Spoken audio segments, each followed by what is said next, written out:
Hello my dear student, today we learn about the sources of energy. Class 10th का जो chapter number है इसका last part हम करेंगे।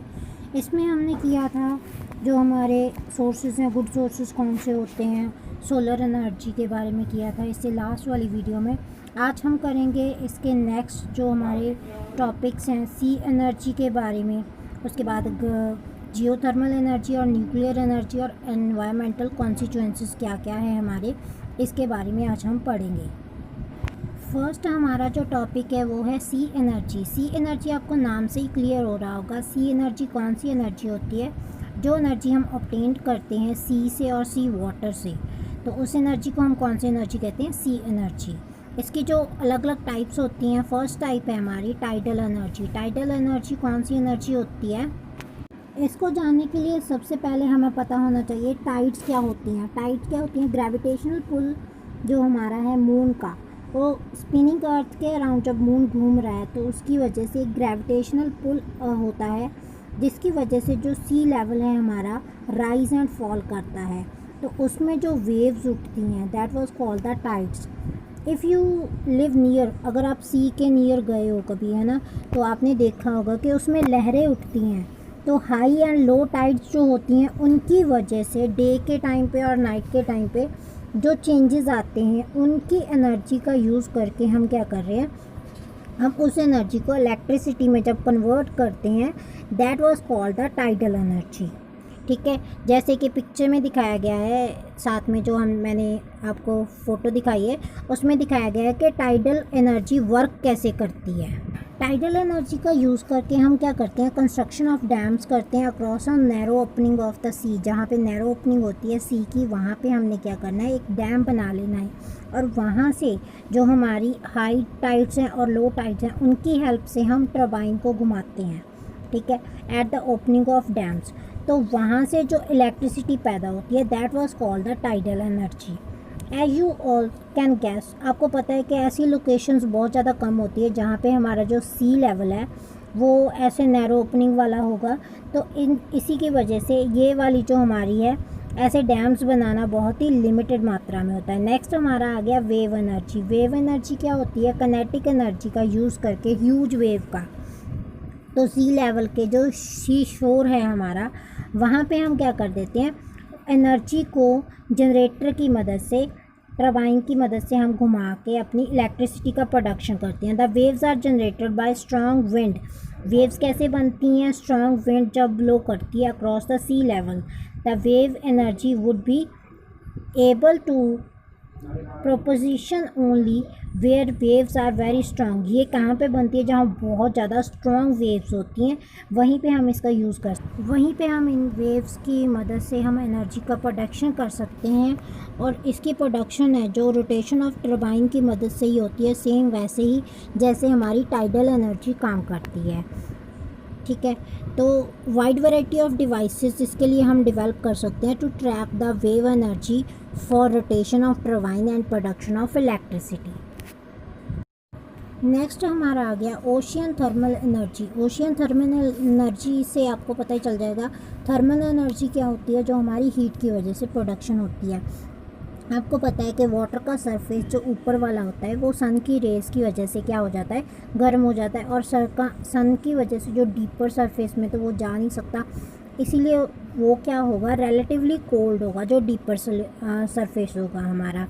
The difference between the temperature is exploited to obtain the energy in ocean thermal energy. Ocean thermal energy में यही exploitation है जो हमारे कन्वर्शन प्लांट में हम यूज़ करते हैं। These plants can be operated in the temperature difference between the water at the surface of water at the depth up to 2 kilometers। 2 kilometre की डेप्थ तक हम इसको लेते हैं।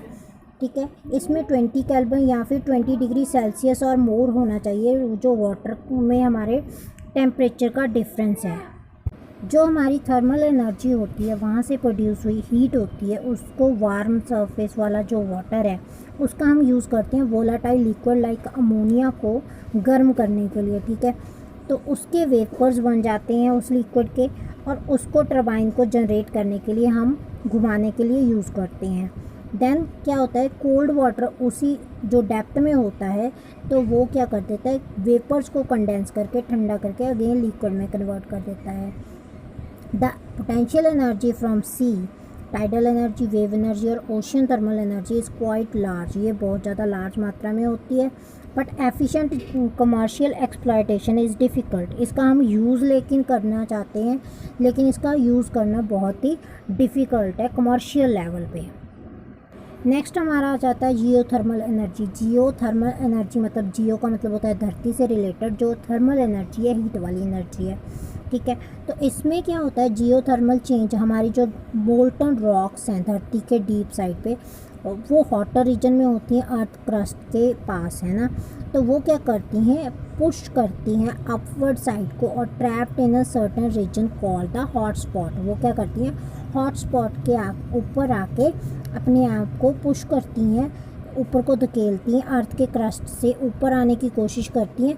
वहाँ पे जो अंडरग्राउंड वाटर होता है वो जब इसके कांटेक्ट में आता है तो वो क्या बन जाता है, स्टीम बन जाता है। हॉट स्पॉट के पास आने के साथ ही वो क्या बन जाता है, स्टीम बन जाता है।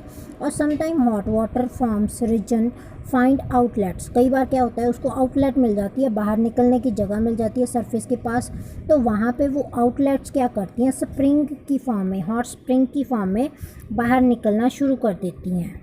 उन्हीं हॉट स्प्रिंग में से जब हमारी हीट प्रोड्यूस होती है, जो हमारी भाप निकलती है, स्टीम निकलती है, ठीक है, उस स्टीम को अगर हम पाइप के थ्रू टरबाइन को घुमाने के लिए यूज़ करते हैं तो वहाँ से जो इलेक्ट्रिसिटी प्रोड्यूस होती है, ठीक है, तो उसको हम क्या कह देते हैं, geothermal energy. Cost of production would not be much, इसकी जो कॉस्ट होती है बहुत ही कम होती है, but there are very few commercial viable sites, इसकी लेकिन साइट्स बहुत कम होती हैं कि यहाँ पे ये वाली एनर्जी हमें मिलती है। तो जैसे कि इसकी जो बेसिकली 2 साइट्स के बारे में हमें बताया गया है, New Zealand and United states of America. वहाँ पे ये वाली जो स्टीम है उसका यूज़ करके हम पावर प्लांट लगा सकते हैं और उससे इलेक्ट्रिसिटी की प्रोडक्शन कर सकते हैं। In the next slide we learn about the nuclear energy. Nuclear energy अब क्या होती है, बेसिक जो प्रोसेस है by which energy is produce is called nuclear fission. Nuclear fission की मदद से हम ये एनर्जी प्रोड्यूस करते हैं। इसमें क्या होता है, एक न्यूक्लियस ले लेते हैं हैवी एटम का, जैसे यूरेनियम हो गया, प्लूटोनियम हो गया, थोरियम हो गया। जब इसको बम्बार किया जाता है लो एनर्जी न्यूट्रॉन के साथ, तो ये क्या कर जाता है, स्प्लिट हो जाता है, लाइटर न्यूक्लियस में कन्वर्ट हो जाता है। When this is done the tremendous amount of energy is release, तब क्या होगा, जब इसकी फिशन होगी, ठीक है, जब ये टूटेगा तो इसके साथ ही एक बहुत ज़्यादा मात्रा में एनर्जी प्रोड्यूस होती है, जो इसके ओरिजिनल मास है जो उससे भी बहुत ज़्यादा होती है। अगर हम उसी मास का कोई और इंडिविजुअल जलाएं, जैसे कोल हो गया, पेट्रोल हो गया, तो उससे भी ज़्यादा एनर्जी प्रोड्यूस होगी। और यही जो एनर्जी है हम इसको यूज़ कर सकते हैं फॉर द प्रोडक्शन ऑफ हमारी इलेक्ट्रिसिटी के लिए, और अदर यूज़ कर सकते हैं इसके, ठीक है।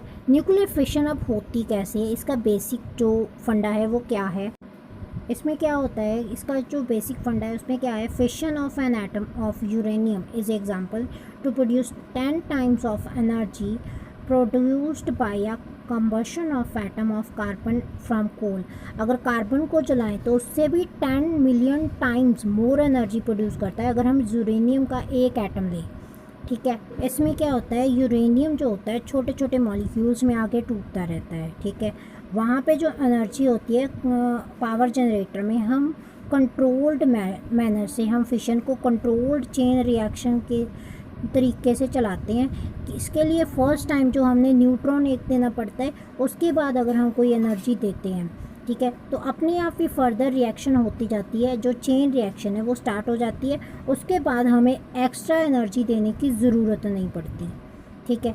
तो this is called the nuclear fission. इसके बाद आ जाती है हमारी न्यूक्लियर फ्यूज़न।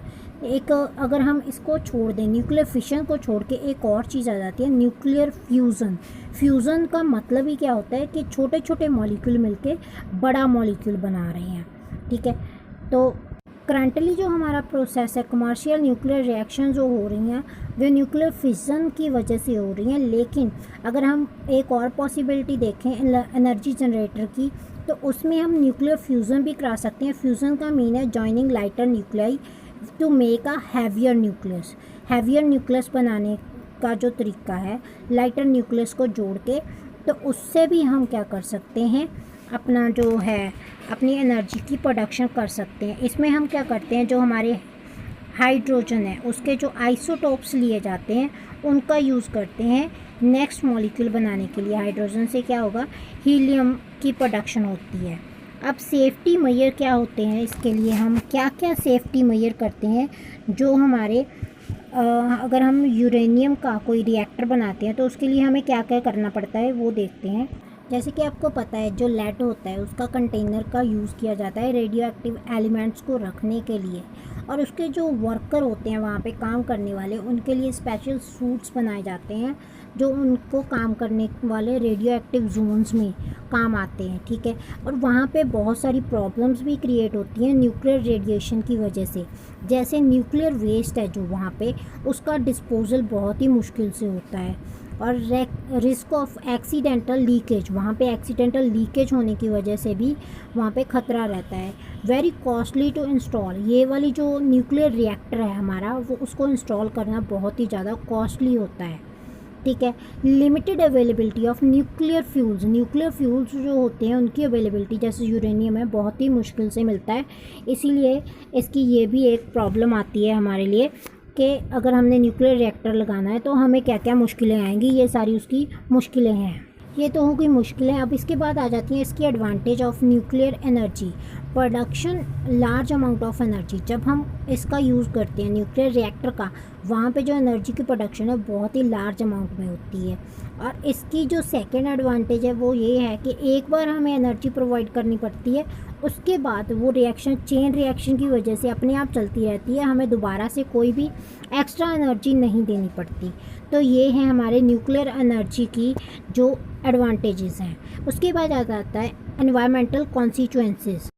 एनवायरमेंटल कॉन्सिक्वेंसेस में आ जाता है कि हमारे एनवायरनमेंट को जो मैन की एक्टिविटी है, ठीक है, उनसे क्या क्या खतरे हो सकते हैं। जैसे हम अपने जो सोर्सेज हैं उनका ज़्यादा यूज़ करेंगे तो उससे हमारी क्या होगा, डायरेक्टली और इनडायरेक्टली हम रिस्पॉन्सिबल होंगे जो एनवायरमेंटल में चेंजेस आएंगे। सीरियसली डिग्रेडेशन और depletion has been caused due to the overuse. अगर हम यूज़ करें, ओवर यूज़ करें, मिस यूज़ करें और मिस मैनेज करें अपने रिसोर्सेज को, उसका मतलब है जो ये सारा किसकी वजह से हो रहा है, ह्यूमन की ग्रीड की वजह से, ह्यूमन की जो उसकी भूख है, उसकी लालच है, उसकी वजह से हो रहा है। ह्यूमन की लालच की वजह से ही हमारा पोल्यूशन हो गया, क्लाइमेट चेंज हो गया, ग्लोबल वार्मिंग हो गया, डिफॉरेस्टेशन हो गया, एसिड रेन हो गया, ओजोन लेयर डिप्लीशन हो गया। ये सारे जो कॉजेज़ हैं एनवायरमेंटल पोल्यूशन के, है ना, तो ये सारे एनवायरमेंटल कॉन्सिक्वेंसेस हैं जिनकी वजह से क्या हो रहा है कि हमारे एनवायरनमेंट को इफ़ेक्ट पड़ रहा है। इसी की वजह से हमें क्या करना पड़ रहा है, अपने रिसोर्सेज हैं जो उनको सेव करके चलना पड़ रहा है। Thanks for watching.